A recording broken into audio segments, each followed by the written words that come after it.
呢一種功夫叫做二牛分屍，聽個名就夠晒恐怖啦。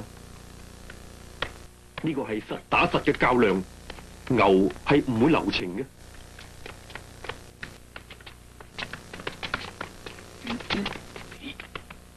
一個人嘅力量又點能夠制服兩隻壯牛嘅力量呢？釋行程大師用嘅係以意領氣，氣與力合，以氣壯力，力發制牛。呢個就係少林氣功以津節上乘嘅奧秘。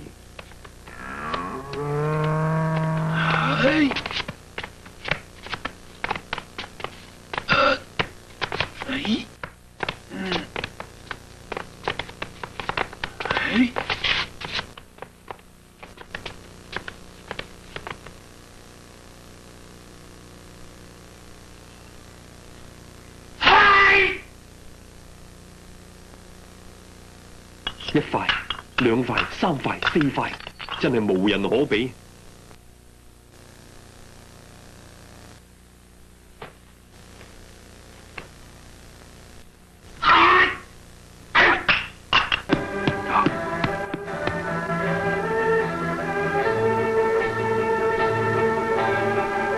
降叉刺腹。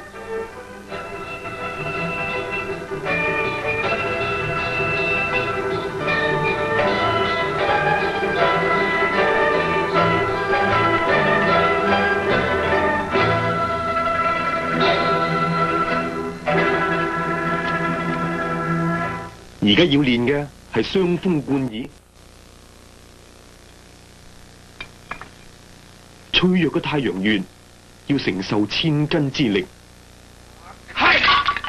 頭顱仲可以安然無恙，少林氣功真係玄妙啦！發力，運勁，就算你係牛魔王啊，我都要打低你！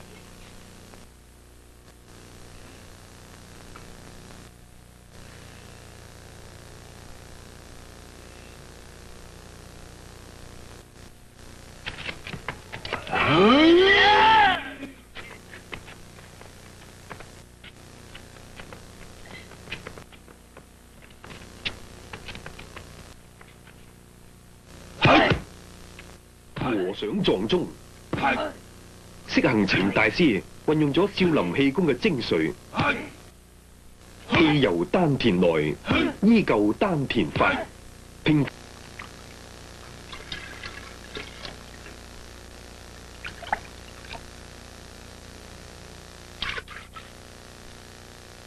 少林寺。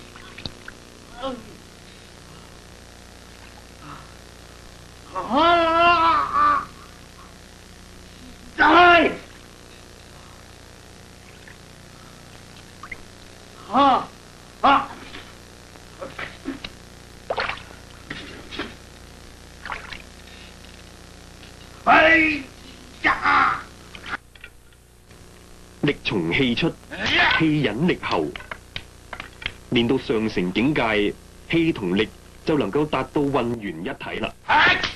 肌肉身體就能夠承受到驚人力量嘅打擊。少林真功夫真係令人嘆為觀止。武僧瞓覺都練功，今日所見果然名不虛傳。如果長年累月係咁，真係冇覺好瞓呢。呢個足以證明咗今日嘅少林武僧真正能夠繼承同埋發揚少林真功夫。